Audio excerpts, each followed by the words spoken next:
She didn't call. Not once. There was no fight. No sharp words hurled like daggers. No dramatic scene. Just silence. A space that grew between us like ivy creeping along the side of a forgotten house, slow and deliberate. At first, I didn't notice. Life has a way of crowding things out, especially when you think the people you love are simply too rooted in your story to ever be lost. Camille had been my best friend since I was 7. We met under the bleachers at a school assembly. She was hiding from the noise, I was hiding from my own shyness. From that moment, we were inseparable. We grew together like twin vines, wrapped around the same trellises of joy and heartbreak, failure and discovery. We knew everything about each other. Her childhood crushes. My secret dreams of writing novels. The names of our imaginary pets. The places we swore we'd visit. I could finish her sentences, and she knew how to decode my silences. We were each other's constants in a world of shifting variables. But something shifted. It started with missed texts. Postponed coffee dates. Her laugh that used to ring into the night grew quieter. My stories, once met with wide-eyed awe, were met with nods and glances at her phone. I convinced myself it was temporary. That she'd come back to herself and to me. And then one day she just stopped. Stopped calling. Stopped answering. Stopped being a part of my everyday. I told myself stories to fill the silence. That she was busy.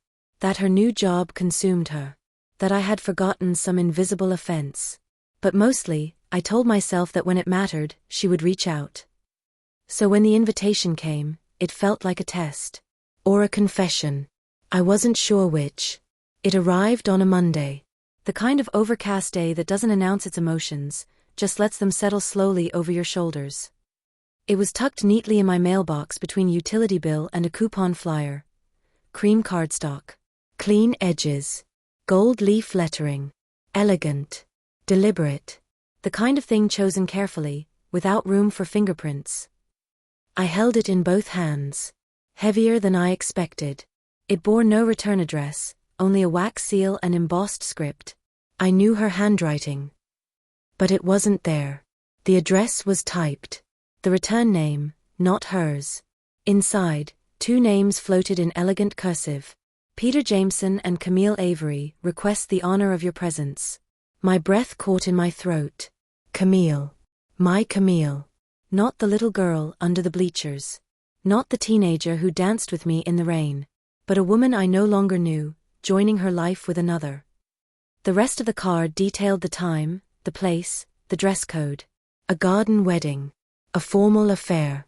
Linen, laughter, champagne flutes. I was invited.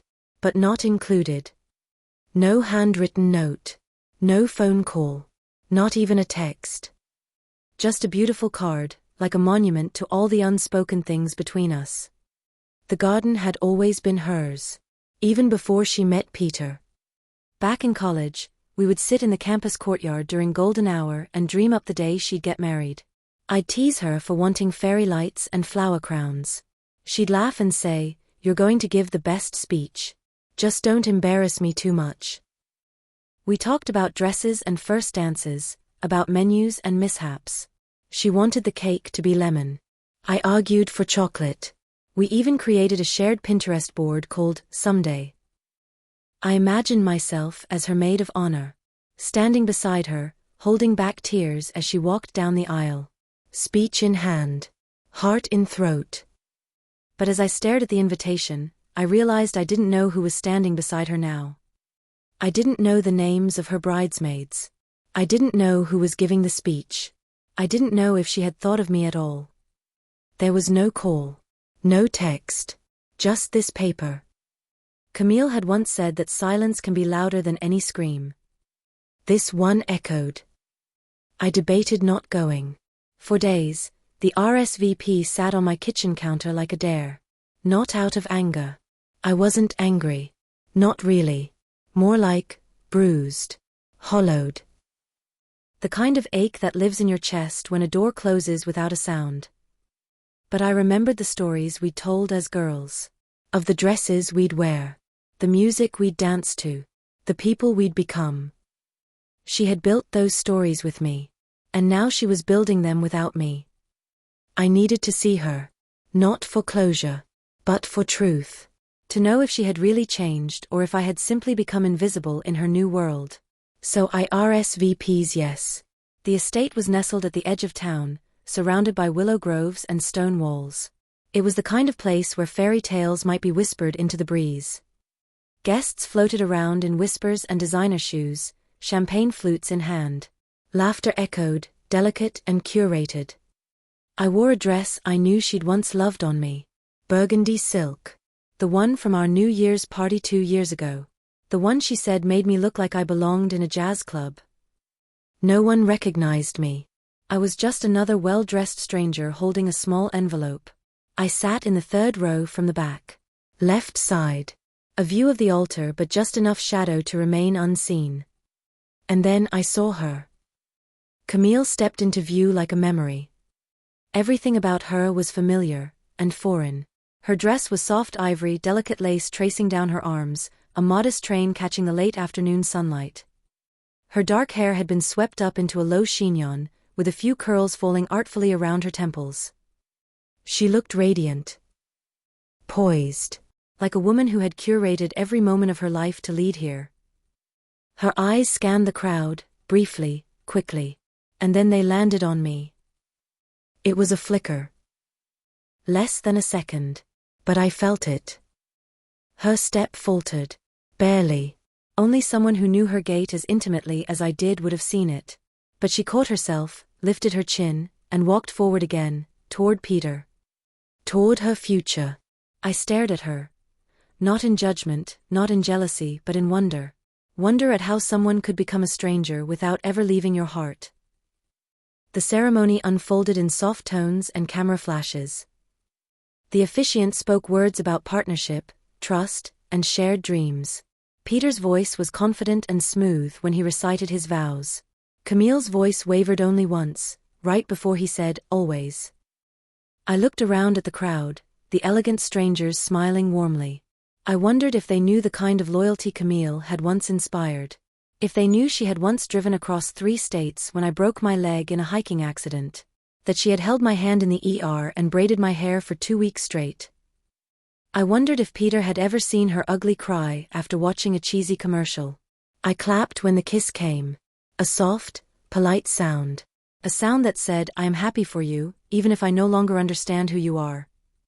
The reception swelled behind the main hall with music and applause.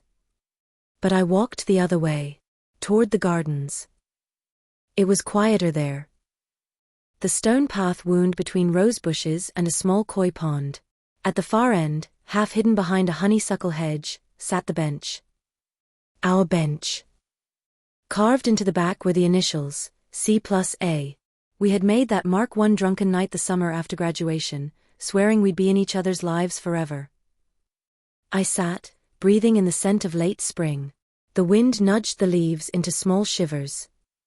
And then I heard her footsteps. Soft. Hesitant. Can I sit? I looked up. She had removed her veil. The curls around her face had started to fall. She looked like Camille again, not the bride, not the stranger, just my friend. Of course. She sat beside me. Our knees didn't touch, but the space between us wasn't empty. Neither of us spoke for a while. The kind of silence that's full, not awkward. I wasn't sure if you'd come, she said eventually. I wasn't sure either. I didn't know how to explain this. She gestured vaguely at the wedding behind her. Everything happened so fast. And I thought maybe it would be easier to just not reach out. Easier for who? I asked softly.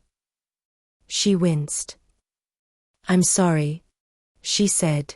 I've been carrying that since the moment the invitations were sent. You could have called. I know. I should have. I got scared. I didn't know what you'd say. Or if you'd already let me go. I never did. She turned toward me then, fully. Her eyes were glassy. I miss you. I miss me too, I said. The me I was when I was with you. We sat there until the music behind us changed, and the sun began to dip below the treetops. "I'm happy for you," I said, standing. "I really am." "I know," she said. "That's what hurts the most." She pulled something from her pocket. A small photo, us, age 14, arms slung around each other, faces covered in cake frosting. "I keep this in my wallet," she said. "You were there, even if you weren't." I smiled. "A real one." "Keep it," I said. "It belongs to both of us." She nodded. We didn't hug. We didn't cry. We just breathed.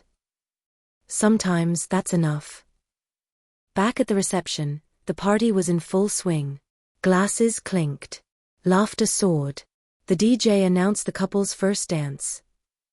From the shadows, I watched them. Camille's hand in Peter's. The way their foreheads touched. The way the world shrank around them.